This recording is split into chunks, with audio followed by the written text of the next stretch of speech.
Интернет желесіндегі сайттардан алынған ақырқы маалыматтар менен назарыңыздарда сайт хабар түрмөгү. Студияда Абдумалик Базарбаев. Саламатсыздарбы? Короодо ойноп жүргөн 2 жаштагы кызынын денеси дааратканадан табылды. Кыздын ата-энеси тергөө тобу барган учурда жансыз денени экспертизадан берүүдөн баш тартып, доосу жок экенин айтышкан. Окуяны каттоо үчүн арыз жазышкан эмес. Наристе үйүнүн коросунда ойноп жатып, дааратканага түшүп кеткен.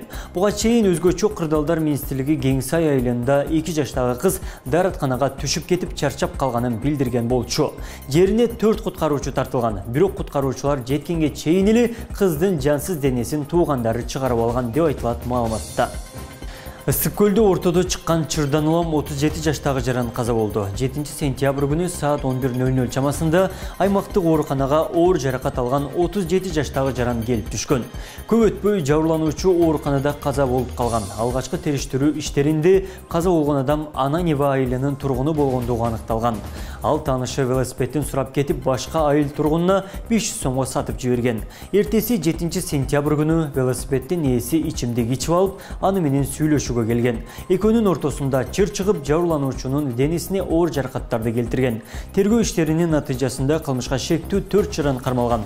Алар алгачкы сурак деле күнөөлөрүн мойнуна алган. Учурда шектүүлөр убактылуу кармоочу жайга киргизилип, териштирүү иштери уланууда.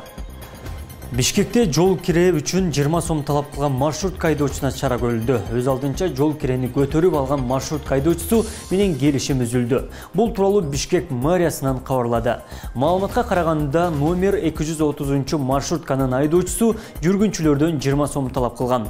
Транском Unity жүргүнчүлөр ташуу фирмасы 230 маршрутканын айдоочусу менен келишимди токтотту деп айтылат маалыматта. Мэриянын шаардык транспорт башкармалыгы мындай көрүнүш кайталанбаш үчүн айдоочуга карата кескин чара көрүүнү талап кылган. Чүй облусунда 48 дана бал челек күйүп кетти. Бул тууралуу өзгөчө кырдаалдар министрлигинин басма сөз кызматынан маалымдалды. 9 сентябрь күнү Аламүдүн районунун Бирлик айылында 48 бал челек жана бал челек ташыган прицеп толугу менен күйүп кеткен. Өрттү өчүрүүгө Аламүдүн райондук бир өрт өчүрүүчү бөлүм тартылып, саат 17:48 өрт толугу менен чектөөгө алынган. Өрттүн келип чыгуу себеби такталууда.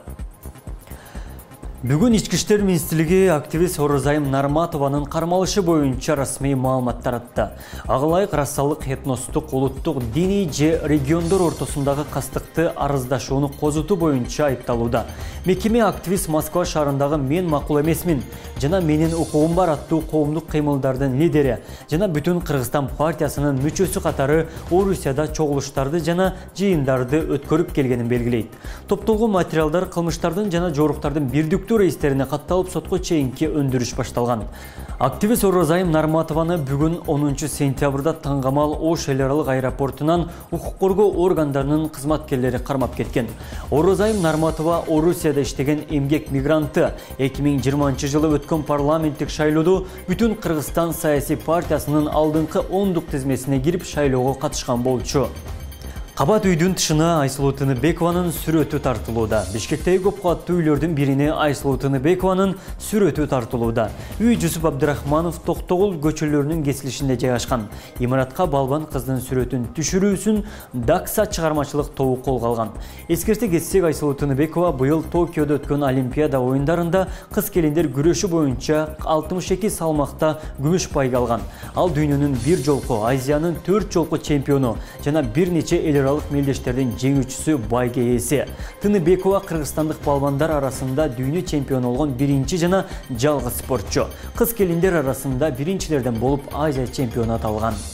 Интернеттеги маанилүү делген маалыматтар топтомун жыйынтыктайбыз. Кечиңиздер көңүлдүү улансын, амандыкта жүз көрүшөлү.